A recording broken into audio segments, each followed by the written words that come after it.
नमस्कार मंडळी, आरवण ममास किचनमध्ये तुमचे पुन्हा एकदा खूप खूप स्वागत आहे।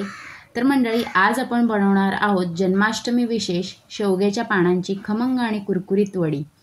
आपण याआधी शेवग्याच्या पानांची भाजीची रेसिपी बघितली होती, चटणी सुद्धा मी तुम्हाला दाखवलेली आहे कशी बनवायची ती।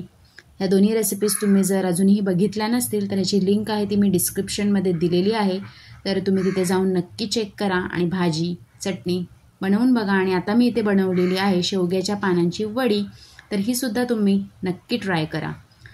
तर मंडळी, ज्याप्रमाणे शेवग्याच्या शेंगांमध्ये पौष्टिकता आहे त्याहून अधिक पौष्टिकता या शेवग्याच्या पानांमध्ये आहे। मुलं तर ही भाजी खाणार नाहीत किंवा इतर कोणतीही पालेभाजी ती खायला बघत नाहीत, तर त्यांच्यासाठी तुम्ही मस्त अशी खमंग आणि कुरकुरीत वडी बनवून देऊ शकता। तर तुम्ही ते बघू शकता, आमच्या घराच्या शेजारी शेवग्याचं झाड आहे, त्याचं मी इथे कवळा पाला आहे ते तोडून आणलेला आहे। तर एका मोठा बोल आहे तो मी इथे शेवग्याचा पाला घेतलेला आहे। तर आता हे स्वच्छ धुवून घ्यायचं आहे आपल्याला आणि बारीक चिरून घ्यायचं आहे। आता हा पाला निवडताना सहजतेने इझिली देठापासून वेगळा होतो, आपल्याला फार मेहनत सुद्धा घ्यायची गरज नाहीये, इझिली हा पाला आहे तो निघून जातो। तर आता आपण हा वाटण करणार आहोत, त्यासाठी हिरवी मिरची तुम्ही तुमच्या आवडीनुसार घेऊ शकता, लसूण घेतलेला आहे, आलं आणि कढीपत्ता तुम्हाला आवडत असल्यास तुम्ही घेऊ शकता। ते सर्व वाटून घ्यायचं आहे। आता इथे मी चणा डाळ घेतली आहे, बेसन न वापरता अख्खी चणा डाळ ती भिजत ठेवली होती, ती इथे मी थोडंसं पाणी घालून वाटून घ्यायची आहे। तुम्ही ते बघू शकता थिकनेस किती आहे ते। आता आपण सर्व मिश्रण आहे ते एका परातीमध्ये मिक्स करून घेणार आहोत। तर त्यासाठी 2 मोठे चमचे तांदळाचं पीठ मी इथे घेतलेलं आहे। तांदळाच्या पिठाने वडी आहे ती छान मस्त खमंग आणि कुरकुरीत बनते। त्यानंतर इथे मी हळद घेतलेली आहे अर्धा चमचा, 2 चमचे घरगुती आगरी मसाला, चिमूटभर हिंग घालायचा आहे, धणे जिरे पावडर घालायची आहे 1 चमचा, त्यानंतर चवीनुसार मीठ घालायचं आहे। पांढरे तीळ इथे मी घेतलेले आहे ते 2 मोठे चमचे घालायचे आहेत आणि आपण जो अद्रक लसूण कढीपत्ता त्याचं वाटण घालायचं आहे। त्याचबरोबर हा शेवग्याचा पाला सुद्धा इथे मी घेतलेला आहे, तुम्ही इथे बघू शकता।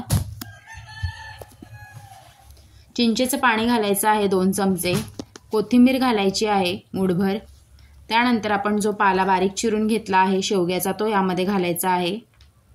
आता इथे मी 1 पळी तेल घातलेलं आहे, गरम करून तेल घालायचं आहे, त्याच्याने वडी जी आहे ती छान मस्त अशी खुसखुशीत होते। त्यानंतर वाटून घेतलेली चणा डाळ घातलेली आहे। आता घालूयात शेवग्याचा पाला। आता हे सर्व साहित्य आहे त्या हाताच्या मदतीने आपल्याला छान मिक्स करून घ्यायचं आहे, पाणी अजिबात वापरायचं नाहीये, गरजेनुसारच गरज वाटली तरच पाण्याचा थोडासा वापर करायचा आहे। आपण जे वाटण केलेलं आहे आणि हा जो पाला आहे त्यामध्येच आपल्याला संपूर्ण मिश्रण आहे ते मिक्स करून घ्यायचं आहे। तर इथे मी बिलकुलही पाण्याचा वापर न करता तुम्ही ते बघू शकता अशा प्रकारे डव आहे तो तयार झालेला आहे। आता ह्याचा आपण रोल करणार आहोत। ज्याप्रमाणे आपण आलूवडी बनवली होती तेव्हा हा रोल तयार केला होता, त्याचप्रमाणे आपल्याला हे रोल तयार करून घ्यायचे आहेत।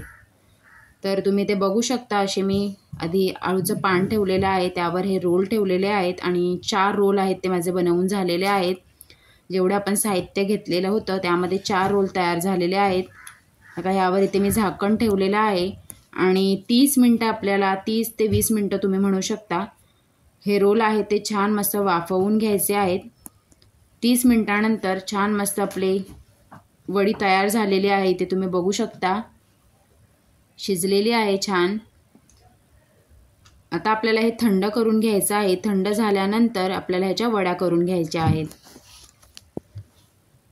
तर मस्त अशा वड्या ह्या शिजलेल्या आहेत, हातानेच मी इथे चेक केलेलं आहे।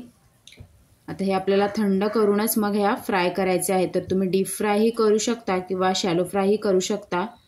तर आता हे थंड सुद्धा झालेलं आहे आणि मी कट करून घेते। तर अशा प्रकारे आवडीनुसार कट करून घ्यायच्या आहेत वड्या, गोल गोल कट करून घेतलेल्या आहेत मी। आणि आता इथे मी कढई सुद्धा ठेवलेली आहे, तेल चांगलं गरम झालं की एक वडी सोडून आपल्याला तळून घ्यायच्या आहेत संपूर्ण वड्या।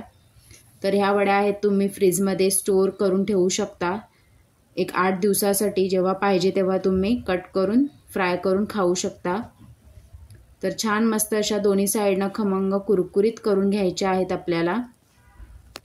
आणि तुम्ही ते बघू शकता मस्त आपली पौष्टिक रेसिपी तयार झालेली आहे, शेवग्याच्या पानांची वडी। मुलांना एकदम आवडणारी रेसिपी आहे, तर नक्की ट्राय करा, बनवून बघा। धन्यवाद।